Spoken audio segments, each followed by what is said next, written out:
Welcome back. We're going to talk about Obamacare today. And guess what? President Obama didn't tell us the truth about Obamacare. Nancy Pelosi and Harry Reid didn't tell us the truth. Now, Obamacare was sold to us as costing $900 billion, which is a huge amount of money. But now CBO says, oh no, it's not $900 billion, it's $1.9 trillion, twice as much. And lo and behold, once we start to do the real analysis and add in the cost of the added debt, it doubles again to 3.4, 3.6 trillion, somewhere in there, nothing to worry about. That's just from the Congressional Budget Office so far. But our good friend Jeff Sessions had his staff go through and begin to look at the bill. Remember what Speaker of the House Pelosi said? To know what's in the bill, you'll have to pass the bill. Well, we just found $17 trillion in unfunded liability in the bill. Senator Sessions spent the better part of an hour in front of the Senate yesterday explaining how his staff had found a new $17 trillion funding gap. And in addition to this $17 trillion funding gap, he believes, his staff has informed him, that they think there are many other gaps, but they still haven't had time to fully go through the 2,700 pages of the bill. Now, this is unbelievable. 17 trillion, just to put that in perspective, our total federal debt currently is not up to $17 trillion. That is the sum of all operational deficits from the founding of the country in 1776 through 2012. We haven't hit 17 trillion, although President Obama is on pace to hit 17 trillion.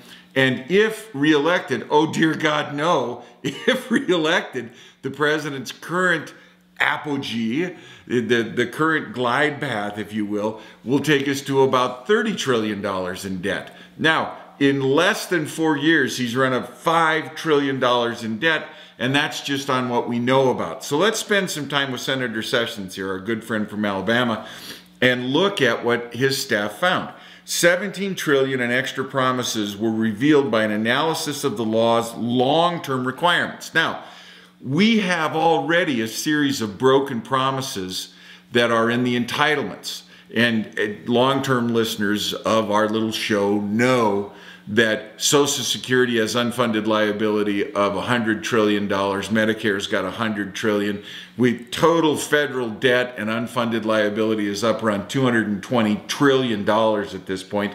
And if you're not aware of that, I want to urge you to go to Professor Kotlikoff's website and look at his figures. A very impressive calculation of the total amount of debt and unfunded obligation.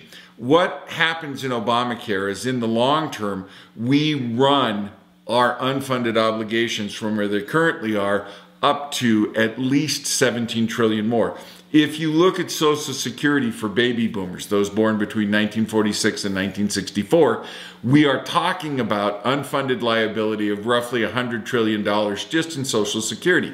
If you're paying attention to your benefit statement from Social Security, on page 1, it tells you that under current law, they will have to start dipping into the special obligation treasury bills sometime in the near future. Well, the near future turned out to be 2009, 2010, 2011. And they've gone from $20 billion to $40 billion to $80 billion in special obligation bonds. But what's especially stunning about Sessions' work is he's one of 100 senators, and he's one of 535 people in the U.S. Congress, House and Senate. Why is it that not one other person has come forward with a complete analysis of the total unfunded liability in this bill? Thank God for Senator Sessions and his staff working hard on this, but I would be willing to bet dollars to horse turds and hold the stakes in my mouth that 17 trillion is just the tip of the iceberg. Nobody really knows how much money Obamacare in its present form will cost. Now, hopefully the U.S. Supreme Court is going to overturn Obamacare because of the individual mandate. And we've spoke about this on the show before. But what I want to stress to you is this lie. And the president knew it was a lie. He delivered it. It isn't a misstatement of fact. It isn't a paraphrase or a statistical error. Everyone who's studied this, and he claims to be a policy wonk, he claims that he's looked at this. Everyone who's studied this knows there's no way to bend the cost curve down, the essence of what he claimed Obamacare would do. Obamacare will bankrupt the United States. If you like what you've seen in Greece and in Portugal and in Italy, PIG, PIG, Portugal, Italy, Greece, if you like that, if you like the people out in the street rioting and being bankrupt and going cup in hand to beg for your neighbors to bail you out, keep supporting Obamacare. That's where we're heading. Now, final thoughts on this.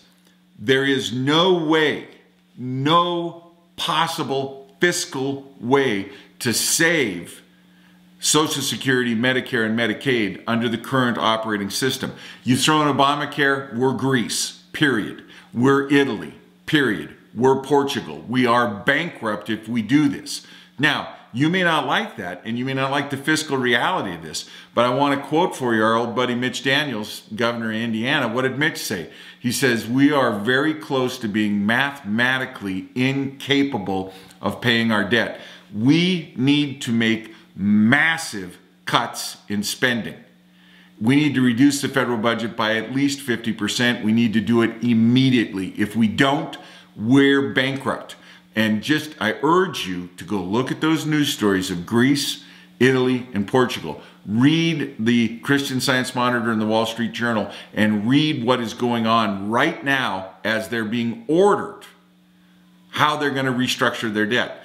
We are Greece, which we've seen all the stories about, the per capita debt in the United States is almost $10,000 per person higher than it is in Greece. Obamacare won't work, it can't work, and thank God it's unconstitutional. God bless you, God bless this fine U.S. Supreme Court, and God bless